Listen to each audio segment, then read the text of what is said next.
What is going on, everybody? This is Plix, and I am back.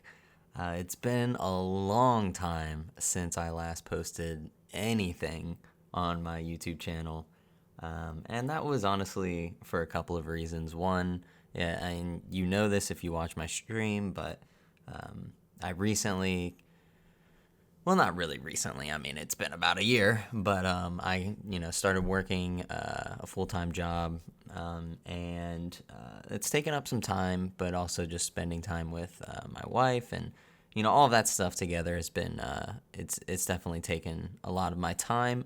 But I am back, and I'm really excited to be back, especially at a time right now. I mean, aside from the coronavirus, which is kind of going crazy, there is something to look forward to, and that is a game called New World. And I'm really, really excited about this game, and I plan on playing it very hard, like going ham on it.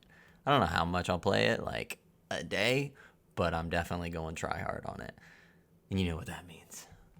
That means videos. So I'm going to be posting a lot about New World these upcoming weeks and months, and I hope you guys experience it with me. It's going to be awesome.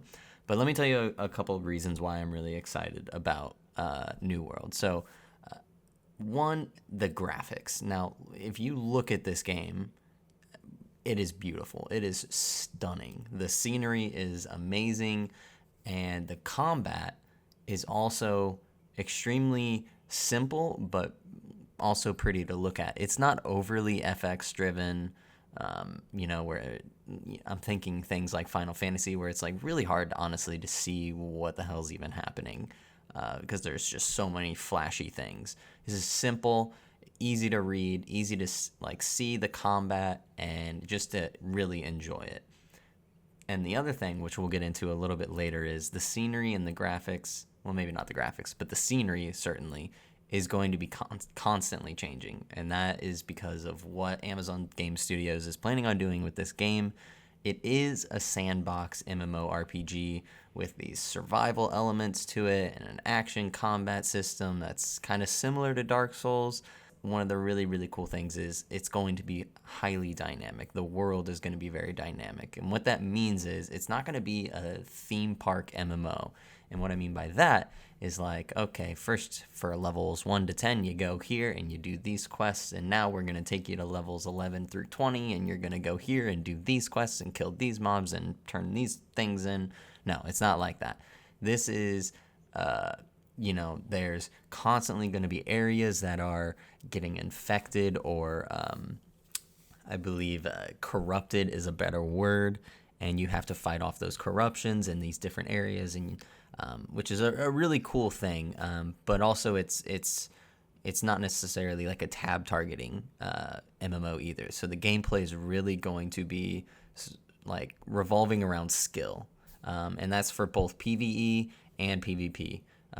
It's great for both types of players. If you're someone who really, really enjoys fighting other people and PvPing other people, the cool thing about this game is it's opt-in. So you can choose whether or not you want to PvP. Now, most people might think, well, why the hell would anyone ever choose to PvP? Because you're just going to like get ganked or killed or whatever. Well, there's a lot of rewards that they're implementing for PvPing. Whether that's you level faster, or you get access to certain quests that give more experience, or you accept a quest that forces you to flag PvP.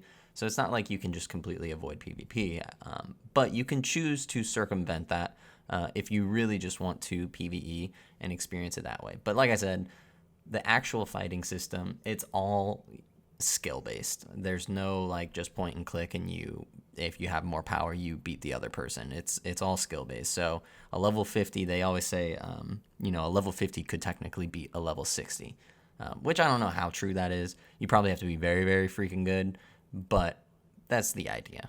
And the other really, really cool thing about this game is the leveling system. Now, the leveling system is highly customizable, and the reason behind that is it's a classless leveling system. So there's no rogues or hunters or warriors or casters, wizards, whatever. right? It's just whatever equipment you use, the more you use it or the more you do something in this game, the more proficient you become in it, right? So think blacksmithing. If you want to be the best blacksmith in the world, you can literally just craft shit, and that's all you have to do, and you can just be amazing at it. If you want to be really, really skilled with a bow and you want to be like a hunter type person, just use the bow, and you'll slowly get access to more skills that allow you to use the bow in a different varieties. So there's a lot of different weapons. I mean, there's spears, and there's like swords and boards, and there's staffs and bows and guns and pistols, and I mean, there's great axe, great hammer, so many, great sword, so many. And I'm sure they're going to continue to add more. I haven't seen a dagger yet, which kind of makes me sad because I'm a huge dagger person, but I'm sure there is at some point. Anyway, you can get proficient in all of those weapons and use them at whenever you want. You could swap back and forth between weapons, which is pretty cool. So basically what I'm saying is there's a lot to do in this game. There's a lot to level, which I really enjoy.